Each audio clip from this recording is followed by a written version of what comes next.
This episode's brought to you by Red Cape Films.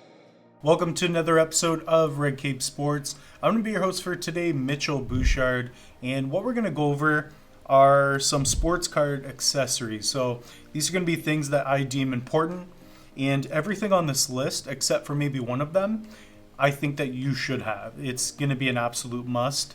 The main reason for that is because it's going to help you invest and collect. Also, in the description below, you're going to get a link, whether it's through our website or through a Dropbox link. You're going to be able to download this yourself, and you can print it off or just have it on your phone. So when you're shopping, you can take a screenshot, for example. We'll post it up right here. You can take a screenshot, take a picture of the checklist, and then when you're out and about, say you're at a dollar store or you're at a Walmart, you can start picking these things up so you have them for when the time comes. So let's get right to it. Number one, it's going to be card sleeves. So there's tons of different ones. I'm going to show you the ones that I think you should have. These are just kind of cheapo ones that I've had in the past. But the ones that you're really going to want are just these Ultra Pro card sleeves. And for most of your modern cards, this is going to be the right size for you. You also have the thick card sleeves, and there is a big difference between the two. The thicker sleeves will allow you to put some bigger cards. You may want to get even bigger than this. For me, I don't know what that would be. If they're any bigger, I just use the following, which would just be a team bag. So I do combine these bags. The first thing you want to do though is, whether you're opening up a pack or you just have cards lying around, grab a penny sleeve. And what you want to do is take your card. For me, just got a little Zion lying around. And what you want to do is, without touching the surface, you just want to pinch the sleeve a little bit, make a little opening, put the card in one corner, grab it on the plastic, put it in the other corner, and then just slide it down. So, and then to take it out, I just kind of pinch the bottom and push up, and then I take it out the same. So now we have a card that's well protected. From there, we can go on to the second step, and even before that, we do have these BCW. These are going to be basically Ultra Pro sleeves, and there's different companies, but this is what you would use when you're sending off cards to grade. So you would, again, either pinch or just make a little opening. You could pinch the side, and then basically you would just put your card inside. So this one's this one I don't like as much, but again, you have your card in there and it's well protected. So now when you put it down, or if you stack them and you put other cards on it, you're not going to scratch the surface, because again, if you scratch a surface, the valuation of the card is going to go down very rapidly. So let's go on to the second item, and also we'll be using that card again. And we'll keep these team bags around as well so I can show you. So again, team bags I recommend having. That's part of the sleeve protection. So make sure you get your basic penny sleeves, card sleeves, Ultra Pro, very good brands, and then also have some team bags lying around, because the next one is going to be top loaders. So here I already have cards and top loaders, but as you can see, there's different thicknesses to some of the top loaders. So this, you'll be able to put like nice rookie patch cards like RPAs. So that would be rookie patch autos. You also have just your plain top loader sleeve. But one of my favorite ones to use are actually these rookie ones. So right here I've got an empty one. So I just grabbed some of the ungraded Zions that I have. So right here, I like these because you can identify your card very quickly, and it says rookie on the front. So I kind of like these a lot. This is how I protect most of my cards. If this is a card that I'm looking to invest into, or to at least hold for a little bit, this is going to be the method that I use. This is going to be the method that I use to protect cards for the most part. So I just have a few Zions here. And those are ones that I'm not grading. Now, for me, this is what I do. I'll show you that process as well. So I take the card that's protected. I'm going to put it inside, just like so. And then for me, just push that in. And then what I do is I grab the bottom one just a little bit, and then I continue to push the card down. Now, a lot of people like to smack the card or whatever, but I don't like doing that. For me, I rather just push the card in, just be gentle. So now we have a lot of protection on the corner. If it drops, this isn't going to get wrecked. So one way that I identify cards when it comes to, whether I'm going to grade them or not, I take a team bag and then I basically put the card in there, take off the top, and then basically I'll close this. So for me, I've got an entire box full of these that are stacked, and I know that, hey, if it's sleeved in a team bag, for me, that means that it's ready to be graded. So if it's not like these, this means it's ungraded. So for me, I'm not going to grade this for obvious reasons. The centering's off, and I believe one of the corners is messed up on this card. So this card, for example, is not going to be graded, so I will take it out of the bag. So I don't have any mix-ups. As you can see here, the centering's off. So centering is going to be how even your card is centered based on the sides and the top and bottom. So again, we've got, the first two. So we got card sleeves, we got top loaders. So let's move on to number 3. Number 3 is just going to be envelopes. So for me, I have different things written on these envelopes. So for example, emergency fund, which I wish I had more money in there considering the pandemic. But again, we have the some ideas. Like for me, I want to get a watch, so I'll put some money in there. In one of the videos, Bird shows you how he ships cards, and plain white envelopes is one of the ways. So not only can you use it for money, but you can also use it to ship your cards, maybe even put them in there as your last resort. So it's going to be envelopes. Number 4 is going to be bubble mailers. So right here, I just picked some up at the dollar store.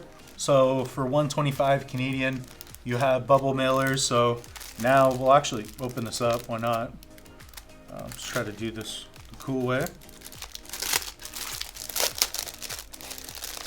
So boom, throw this down. So right here we have 3 nice bubble mailers. So essentially, say you sell a card. If you do sell cards on eBay, whether it be graded or not, I actually just have a graded card lying around here. We got a Jerry Jackson Jr. graded 10 barbershop edition. And then basically you could put your card inside the bubble mailer. And then boom, you could ship this card. This is one way. This is actually pretty good protection. I recommend using a graded team bag, which is another thing that you could get. It's not a must, but if you do have graded cards, I recommend it so that the surface doesn't get scratched on the actual case itself. So that's going to be another one. Make sure you get some good bubble mailers. Number 5 is going to be painter's tape. Here we go. Again, just pick some up just to show you. So I got this for $2 at Dollarama. So there should be a little logo. So a little Dollarama logo there. So that's a dollar store here in Windsor in Canada. Here's some other painter's tape. Now you can use this for anything. You can use this for actually putting cards together if you're bundling them up. So for example, I'll cut a couple of pieces here. Say you're shipping 3 or 4 cards, you can use this to actually tape them together so they don't move. And then the other thing you can do, which we'll talk about again, is you can put a piece of tape on the back and write what you got these cards for. For example, $10 a card. So we'll take that off. But the reason you want to use this is because it leaves no residue. It's not going to ruin your cards. If this by accident somehow gets on one of your cards on the surface, you're not going to damage it in comparison to Scotch tape. So don't use Scotch tape, not even around cards. Don't use it anywhere. Don't use Scotch tape when it comes to cards, please. Number 6 is going to be writing tools. So right here I have a nice Sharpie pen. This one is a fine print, so it's good for writing ideas. Again, you have notes. So we have an entire section made out for you on this page if you were to print it out. So here I could write, pick up, Rutschman rookies. You could write down your ideas. You could even remind yourself to pick up some milk. Say that's 2% or something. The other thing that is pretty important is just to get different color ones. So this one is just a nice green. And then we also have Sharpies. For me, I find that with painter's tape, specifically with green, red works really well. So if we have a red piece of tape, put on the notes, and then we'll write, hey, I got this card for $25. you could write down the date and everything as well. You also have a Sharpie Gold. This is good for writing on boxes, which we'll get into in just a minute. But again, make sure you have tons of writing tools. Just because you have one pencil or one pen doesn't mean that you have enough, and doesn't mean that you have the right stuff. Number 7 is going to be paper. So simply put, we've been using paper right now. You can see how effective it is, especially when you gather up thoughts. It's nice to have a piece of paper to write down your thoughts. It's a good way to store ideas, to get creative. You know, whether you're drawing out cards and you're thinking, oh, I need X5 of Michael Jordan or whatever it is, you can make down a list and you can get all your thoughts on paper. Underneath this, I actually have just that. So what I like to do is just grab, 5 to 10 sheets of paper, staple it in the corner, and now I can start listing things. So I can make a list of whether it be ideas for YouTube shows like this. For example, I had to make a list for all of these things that I deem important. And I also spoke with Bird, so I could call him, have him on the headset or through Facebook, and he could tell me. So a lot of these ideas have been Bird's as well. So it's a great way to get your ideas onto paper. It's really important when you're doing that, because then you also have something to go back to as well. So that's number 7. That's just going to be paper. Number 8 is going to be a binder. Now, again, when I first did a video about how to protect your sports cards, I found that binders weren't the best. And I did have reasons for that, because when it comes to the old binders specifically, it's just plastic and it's flimsy. I don't like putting cards in something that is most likely going to break or fall apart.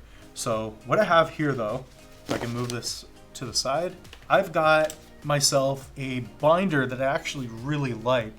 So this is going to be obviously a Pokemon binder. You could get other ones, but I was getting Pokemon cards because that's something I want to do with some of my nephews. I want to start collecting some cards with them. So what I like about this is you have the strap. It's a pretty small form factor, but the quality of this is really nice. I really feel like I have confidence that the cards won't get messed up in here. So basically you take this off, put the binder down. For me, I'm actually going to give you a few cards that I think are pretty cool.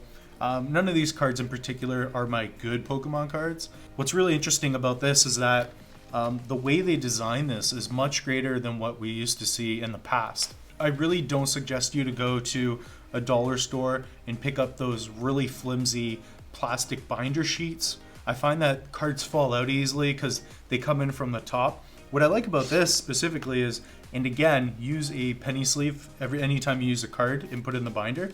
What I like about it is you're putting in cards horizontally. So for example, and what we're gonna do is just slide it in from the side. It's not the easiest, but I feel much more confident that this card will be better protected. So when the sheets are moving around, nothing falls out. Again, everything is leather, and it's really nice being able to see the cards like this. These are just basically cheapo cards, but they are, nice and organized now.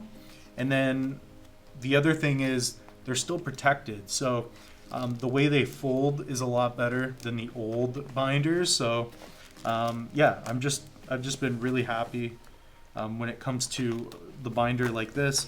Again, these are new cards. They're not very rare. I do believe in anything Pikachu in terms of an investment.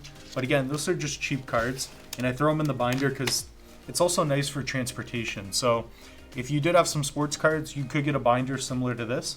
Put in your cards if you're going to trade them, which is always fun as well. And yeah, I just recommend getting a binder. I actually really like that one, and I recommend paying a few extra bucks to get a good one. So number 9, let's talk a little bit about boxes. We'll keep this pretty brief, but there are card boxes. This is going to be a small one. So this is a small box where you can write on the front. For me, a lot has changed since then, but it's nice because you can stack your cards. Typically, you won't have them in top loaders, but you can just stack your cards and put a ton of cards inside of your boxes. So we also have a bigger one here to the side. This one's full. It's actually pretty heavy. So what I like to do personally is mark the box. So here it just says basic cards. These are just my cheapo throwaway cards I don't know what to do with.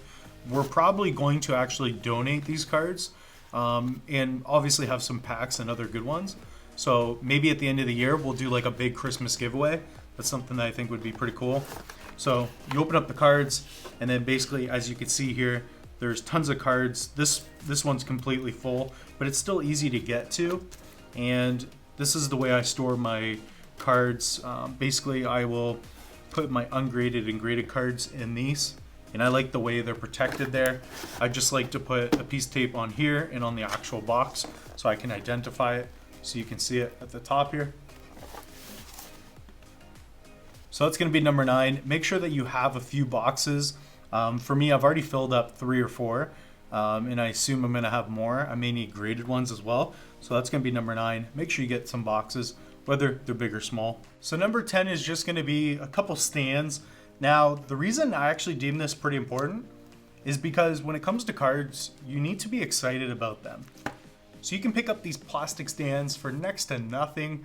For me, I have a nice Elias Peterson, don't know how to say his name, but got him for about 80 bucks a while back, graded 9. But what's cool is that I can put them on the stand, and it's something you can put on your desk, something that can keep you proud when it comes to your cards. So, you know, it sucks. It's something that you can be proud of when you're collecting your cards, and especially if you're someone that has any form of PC personal collection. You know, it's nice if you can display your cards in a cool manner. It keeps you motivated, keeps you going, and hopefully it gets you guys excited about cards as well. Now, the other one in terms of protection is just grade your cards. When you grade your cards, I would say that that's probably the best form of protection. So it's something to keep in mind as well. So before we get to the bonus one, I also want to say that one thing that I'm going to begin doing a little bit more. Again, I got this for $1.25. These are mini sticky notes. Boom, we just lost our stand. But these are mini sticky notes. What I like about these is that, you know, it's a small form factor. And if I grab, you know, maybe a better Sharpie, like a red Sharpie, I could write, you know, $45. And then I could take this sticky note, put it on the back of a card, for example. This isn't accurate. And now I know that I got this card for 45 bucks, which is really cool. So again, it's easy to take on and off. You want to have something that doesn't leave residue. Don't put this on the card itself. Make sure you have some form of plastic top loader. I would say bare minimum. So that's going to be that. And the final one is going to be a magnifying glass. What we're going to be doing soon is we've partnered with the supplier, and we're going to have Red Cape Sports magnifying glasses for your sports cards.